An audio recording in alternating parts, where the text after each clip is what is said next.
السلام علیکم پیارے دوستوں آج ہم آپ کو بتاتے ہیں کہ سائنس بھی حضرت محمد مصطفیٰ صلی اللہ علیہ وآلہ وسلم کا پتہ کیوں پوچھ رہی ہے۔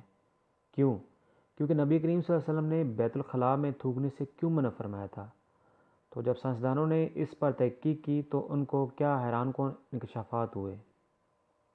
تو پیارے دوستوں، دین اسلام نے برسوں پہلے انگریزی کی کسی طبی کتاب میں بہترین زندگی کے 40 بہترین اصول پڑھے تھے۔ میں نے وہ صفات کاپی کر کے اپنے پاس رکھ لیے۔ میں گئے بگائے یہ صفات نکال کر پڑھتا رہتا ہوں۔ میں ان اصولوں پر عمل کرنے کی بھی کوشش کرتا ہوں۔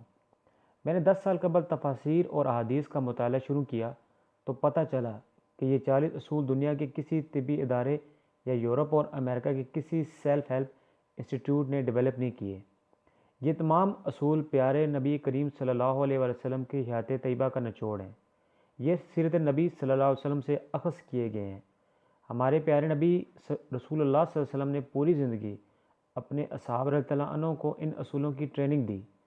آپ رضی اللہ عنہ کے صحابہ کرام رضی اللہ عنہ بہترین زندگی کے ان 40 بہترین اصولوں کی پیروی کرتے ہوئے ہمیں نظر آتے ہیں۔ میں نے اس دن سے ان اصولوں پر عمل کرنا شروع کر دیا اور ان کو اپنی زندگی کی عادت بنا لیا، اور گویا اس طرح عمل کیا کہ جس طرح عبادت کی طرح اس پر عمل کرنا چاہیے تھا۔ میں ابھی تک ان پر مکمل عمل درآمد نہیں کر سکا، لیکن مجھے یقین ہے کہ اللہ تعالیٰ میری توفیق میں ضرور اضافہ فرمائیں گے اور میں کسی نہ کسی دن آپ صلی اللہ علیہ وسلم کے وضع کردہ ان تمام اصولوں پر عمل کرنے میں کامیاب ہو جاؤں گا، آمین۔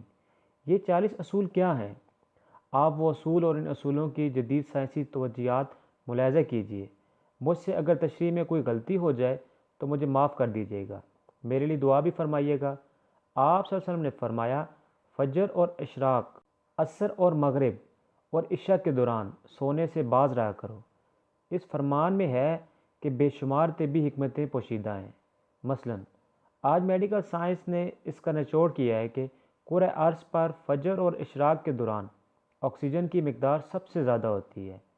ہم اگر اس وقت سو جائیں تو ہم اس آکسیجن سے محروم ہو جاتے ہیں اور یوں ہماری طبیعت میں بوجھل پن سا آ جاتا ہے۔ ہم آہستہ آہستہ چڑچڑے اور بیزار ہو جاتے ہیں۔ تو دوستوں، عصر سے مغرب اور مغرب سے عشاء کے درمیان بھی آکسیجن کم سے کم تر ہو جاتی ہے۔ ہم اگر اس وقت بھی سو جائیں تو ہمارا جسم آکسیجن کی کمی کا شکار ہو جاتا ہے اور ہم 10 مہلک بیماریوں میں مبتلا ہو جاتے ہیں، جن میں دمہ بھی ہے۔ ان 10 بیماریوں میں شامل ہے۔ چنانچہ آپ یہ اوقات جا کر گزاریں، آپ پوری زندگی صحت مند رہیں گے۔ میرا تجربہ ہے کہ ہم اگر ان تینوں اوقات میں واک کریں تو ہمیشہ طبیعت میں حشاش بشاش پن رہے گا۔ آپ صلی اللہ علیہ وسلم نے فرمایا، بدبودار اور گندے لوگوں کے ساتھ بیٹھا کرو۔ یہ حکم بھی حکمت ہے۔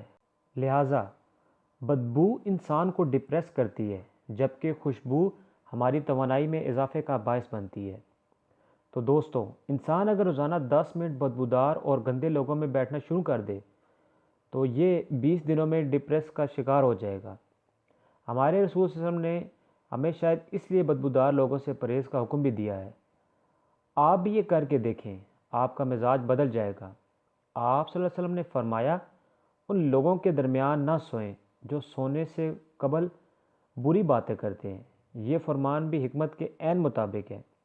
آج سائنس نے ڈسکور کیا کہ نیند سے قبل ہماری آخری گفتگو ہمارے خوابوں کا موضوع ہوتی ہے، اور یہ خواب ہمارے اگلے دن کا موڈ طے کرتے ہیں۔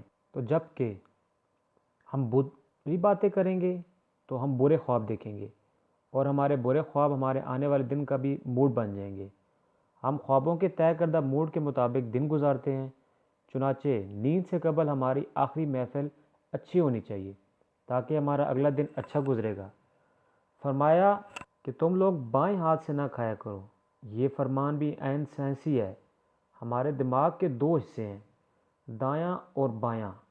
دایاں حصہ مثبت اور بایاں حصہ منفی ہوتا ہے۔ ہم جب اپنے جسم کو دائیں ہاتھ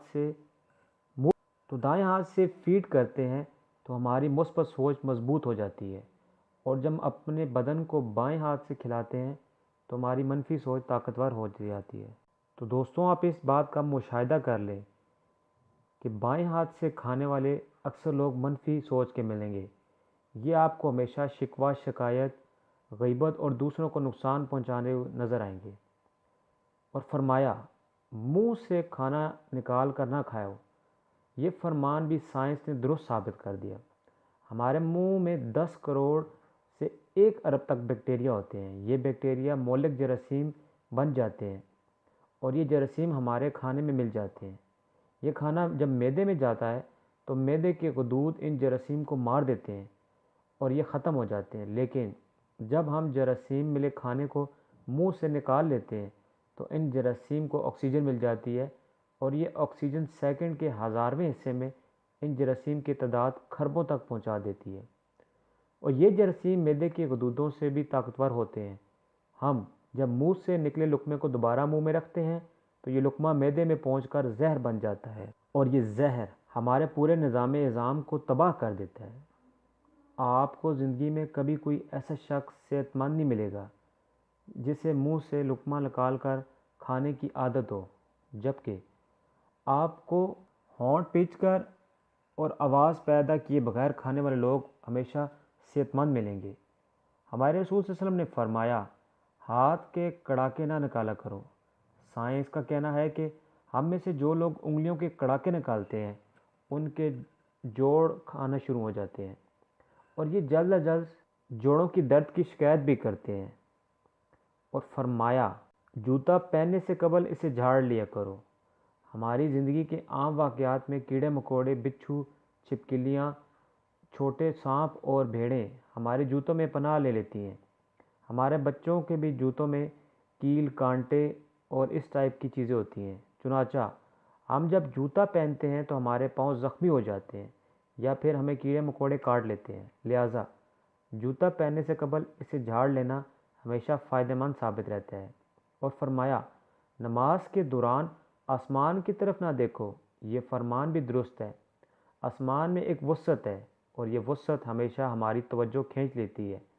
ہم جب بھی آسمان کی طرف دیکھتے ہیں ہمیں توجہ ہٹ جاتی ہے، ہمیں توجہ واپس لانے میں ٹھیک ٹھاک وقت لگتا ہے۔ نماز کے لیے یکسوئی درکار ہوتی ہے۔ ہم جب نماز کے دوران آسمان کی طرف دیکھتے ہیں تو ہم سجدے اور رکوع بھول جاتے ہیں، چنانچہ اس بات کا حکم دیا گیا ہے کہ نماز کے دوران آسمان کی طرف نہ دیکھیں۔ یہ فارمولہ تخلیقی کاموں کے لیے بھی ہے۔ اگر لکھاری لکھتے، مصور تصویر بناتے اور موسیقار دھن بناتے ہوئے آسمان کی طرف دیکھ لے تو ان کا تسلسل ٹوٹ جاتا ہے، یہ اپنا کام مکمل نہیں کر پاتے۔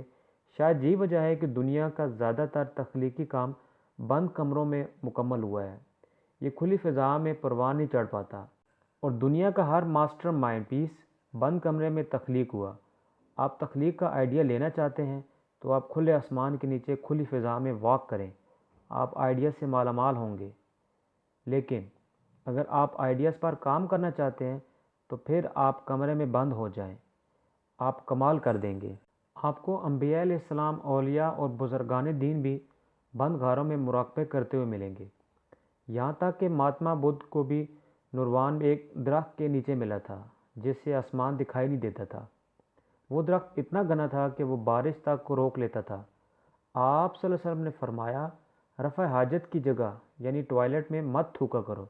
یہ حکم اپنے اندر 2 حکمتیں رکھتا ہے۔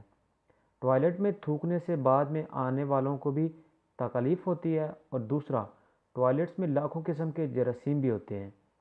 ہم جب تھوکنے کے لیے منہ کھولتے ہیں تو یہ جراثیم ہمارے منہ میں پہنچ جاتے ہیں اور ہمارے لعاب دہن میں پرورش پاتے ہیں، اور یہ معدے اور پھیپھڑوں میں پہنچتے ہیں اور پھر یہ ہمیں بیمار کر دیتے ہیں۔ آپ کو یہ جان کر حیرانگی ہوگی کہ ہماری ناک جراثیم کو پھیپھڑوں تک نہیں جانے دیتی۔ ہماری ناک سے صرف کیمیکلز جسم میں داخل ہوتے ہیں۔ جراثیم زیادہ تر منہ سے بدن میں اترتے ہیں اور ان کا بڑا سورس ٹوائلٹ ہوتے ہیں۔ چنانچہ آپ ٹوائلٹ میں لمبی لمبی سانسیں لینے، تھوکنے، گانا گانے، آوازیں دینے اور موبائل فون پر بات کرنے سے پرہیز کیا کریں، آپ کی صحت بھی اچھی رہے گی۔ آپ صلی اللہ علیہ وسلم نے فرمایا لکڑی کے کوئلے سے دانت صاف نہ کرو۔ ہم میں سے بے شمار لوگ کوئلے سے دانت صاف کرتے ہیں۔ کوئلے سے ہمارے دانت وقتی طور پر تو چمک جاتے ہیں، لیکن یہ بعد ازاں مسوڑے بھی زخمی کر دیتے ہیں، دانتوں کی جڑیں بھی ہلا دیتے ہیں، اور یہ منہ میں بھی بدبو پیدا کرتے ہیں۔ لکڑی کا کوئلہ سیدھا سادہ کاربن ڈائی آکسائڈ ہوتا ہے، یہ ہائی جیک اس ٹائپ کا جینک نہیں ہوتا کہ یہ ہائی جینز ہو۔ چنانچہ رسول اللہ صلی اللہ علیہ وسلم نے فرمایا، اس سے پرہیز کا حکم دیا۔ آپ صلی اللہ علیہ وسلم نے فرمایا، ہمیشہ بیٹھ کر کپڑے تبدیل کیا کرو۔ ہم میں سے اکثر لوگ شلوار یا پتلون یا پاجامہ پہنتے وقت اپنی ٹانگیں پھنسا بیٹھتے ہیں اور گر پڑتے ہیں۔ ہم میں سے ہر شخص زندگی میں کبھی نہ کبھی اس صورتحال کا شکار ضرور ہوتا ہے، تو بالخصوص ہم بڑھاپے میں شلوار یا پتلون بدلتے وقت ضرور گرتے ہیں۔ آپ صلی اللہ علیہ وسلم نے شاید اس قسم کے حادثوں سے بچنے کے لیے یہ حکم جاری فرمائے تھے، اور آپ صلی اللہ علیہ وسلم نے فرمایا، اپنے دانتوں سے سخت چیز مت توڑا کرو۔ ہم لوگ اکثر بادام، اخروٹ یا نیم ایسے کوئی پکے ہوئے گوشت توڑنے کی کوشش کرتے ہیں اور اپنے دانت توڑوا بیٹھتے ہیں۔ دانت ایکٹیو زندگی کا قیمتی ترین اثاثہ ہیں۔ آپ صلی اللہ علیہ وسلم نے شاید اسی لیے دانتوں کو سخت چیزوں سے بچانے کا حکم دیا ہے۔ تو معزز سامعین اور پیارے دوستوں، یہ کچھ ایسی مفید معلومات تھی جو آپ سے شیئر کرنا ضروری تھی۔ تو اگر آپ کو پسند آئی ہوں تو اپنے چاہنے والوں سے ضرور شیئر کریں، تاکہ ہر کوئی اس پر عمل پیرا ہو کر اپنی زندگی خوشی خوشی اور صحت مند گزار سکے۔